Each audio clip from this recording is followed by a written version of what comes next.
instruments paraissent assez similaires aux instruments d'aujourd'hui, mais en fait, il y a eu tout le long du XXe siècle une grande révolution au niveau, par exemple, des instruments à vent, et puis au niveau des cordes, à propos du boyau, puisque on a joué les cordes en boyau pratiquement jusqu'à la guerre de 40. Donc toutes les perspectives qu'on a avec l'orchestre symphonique d'aujourd'hui sont un peu faussées, en ce sens que les cordes sont trop fortes, en fait, trop tendues comme son. Et en revenant au boyau, donc on a une transparence qu'on ne peut pas avoir totalement avec l'orchestre actuel. Ensuite, concernant les instruments à vent, il y a aussi d'assez grandes différences de perce, enfin de lutherie, de matériaux quelquefois. Pour ce qui est des cuivres, notamment, alors là, c'est vraiment d'autres, enfin, on peut presque parler d'autres instruments parce que ils ne sont pas joués sur les mêmes critères de tonalité. Les pavillons sont beaucoup plus petits, les perces sont beaucoup plus étroites, concernant corps, trompette, trombone. Donc tout ça fait qu'il y a une légèreté du son, qui est vraiment très différente, j'ai envie de dire, assez différente de l'orchestre moderne. Je suis ici comme un nouveau-né perdu dans la forêt, et vous? Plus le son est large, et par définition, moins il est en face, comme on dit. Donc il est vrai que on n'a pas envie de jeter l'orchestre symphonique aux orties. Il a son utilité, notamment dans les très grandes salles, notamment dans le répertoire symphonique. Mais il y a une grande distance entre l'opéra, entre la fosse et puis le concert symphonique. Les instrumentistes que nous avons là ont tous fait l'effort de trouver des instruments, d'acheter des nouveaux instruments, des instruments originaux, bien sûr, des années 1900, autour des années 1900. Et je pense au hautbois, je pense aux clarinettes, je pense aux flûtes aussi, au basson. Et on se trouve, sans compter que par exemple si on prend le cas du basson, aujourd'hui le basson allemand, le fagot, s'est généralisé. Alors là on est aux antithèses de Debussy et de Ravel et de Stravinsky en ce qui concerne le son du basson qui est complètement différent. Alors je crois que c'est toute cette somme de choses qui font que effectivement l'orchestre sonne différemment. Alors sur le plan psychologique, c'est vrai que Péléas, c'est quand même assez difficile à traiter parce que c'est un rôle qui est assez transparent à première vue, mais je pense qu'il passe quand même par quelques chemins qui sont des chemins un peu de l'adolescence, première rencontre, premier amour, première passion, et c'est quelqu'un qui est entraîné par la force des choses vers la fuite. Au début, il veut absolument retrouver son ami Marcellus, il est préoccupé par ça. Son but premier, c'est pas forcément de séduire Mélisande dans un premier temps, c'est vraiment d'aller dire au revoir à son ami qui est sur le point de mourir. Donc il a d'autres objectifs que celui amoureux de la pièce.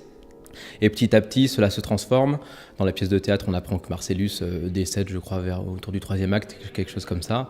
Et du coup, là, Pélias commence à se rendre compte que son amour pour Mélisande est grandissant et qu'il est en train de jouer de plus en plus avec le feu vers cette passion qui va le déchirer et l'emmener vers une fuite qui sera en quelque sorte sa propre mort. Quand on y allume une petite lumière, on dirait que la route est couverte d'étoiles comme le ciel.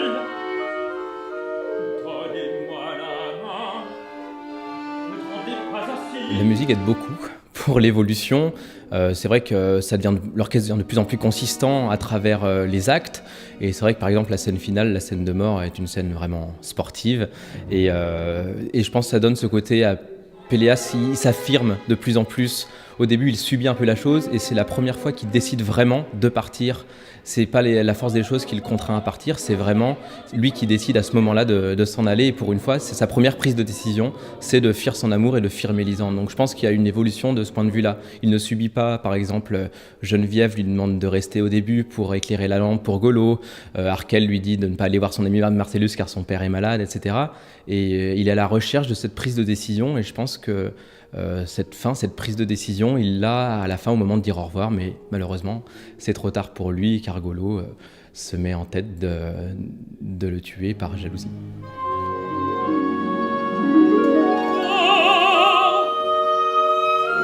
Voici la clarté. les ai emmenés sur un terrain de concrétude.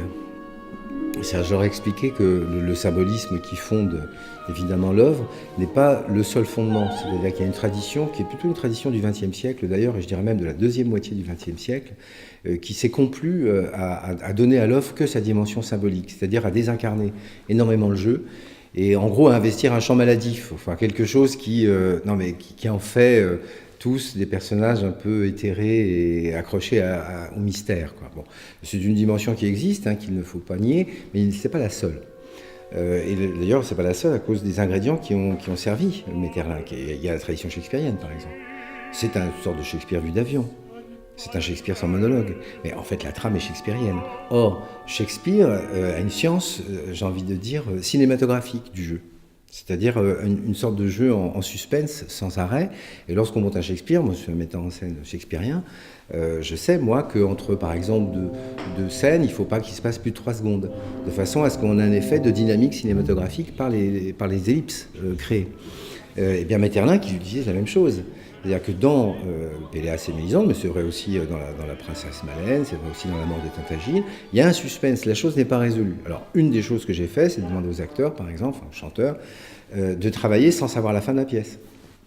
C'est-à-dire de dire, mais n'oubliez pas qu'entre la rencontre Golo-Mélisande et puis le retour à Le Monde, il se passe 6 mois.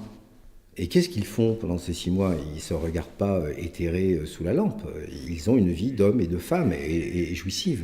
Donc il y a à la fin de cette première scène, non pas l'intuition de la fin de la pièce, mais la réalité du voyage qu'ils vont s'offrir. Il va oublier le petit Ignolde, par exemple, c'est dit par Jeune-Fille. Vous voyez, des choses aussi concrètes, c'est de ne pas jouer la pièce dans la perspective de sa résolution, mais dans les séquences de l'actualité des scènes. Alors, ça investit une chose, ça investit le suspense, enfin la dimension policière, je dirais presque, de l'histoire. Et c'est une chose que Debussy perçoit merveilleusement bien. On va dire qu'il y a 2 intérêts principaux. C'est le personnage de Mélisande, dessiné par Maeterlinck, dessiné ensuite par Debussy, qui est un personnage extrêmement mystérieux. Et je pense que le deuxième intérêt principal est celui de la musique de Debussy, évidemment, qui est absolument somptueuse. Je me suis beaucoup attelée à la mélodie française, notamment à celle de Debussy, de Ravel, de Fauré, de Poulenc. Et c'est vrai que c'est un goût du texte que j'aime énormément.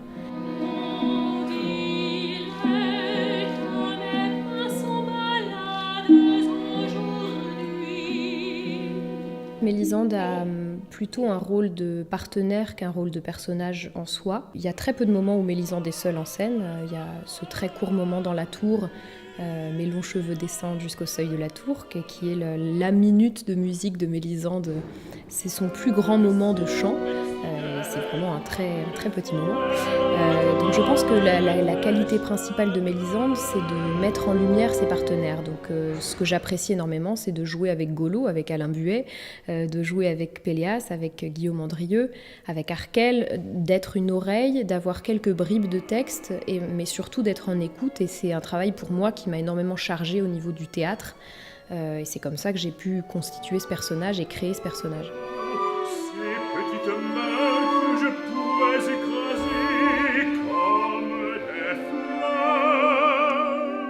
La Mélisande de Maeterlinck est finalement assez dessinée, puisque la pièce nous donne plus d'informations que ce que nous avons en écoutant l'opéra.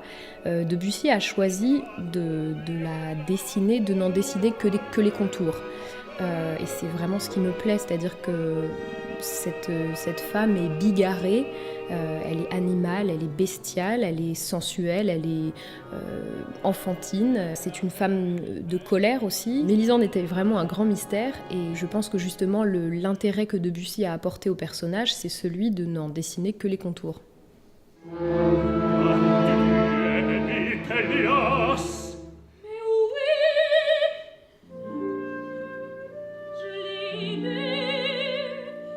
Bon, on sait que Mélisande, en tant que fille de midi, elle est née à midi, elle nous le dit. Je suis né un dimanche à midi. Donc il y avait un aspect démoniaque des gens qui naissent à midi.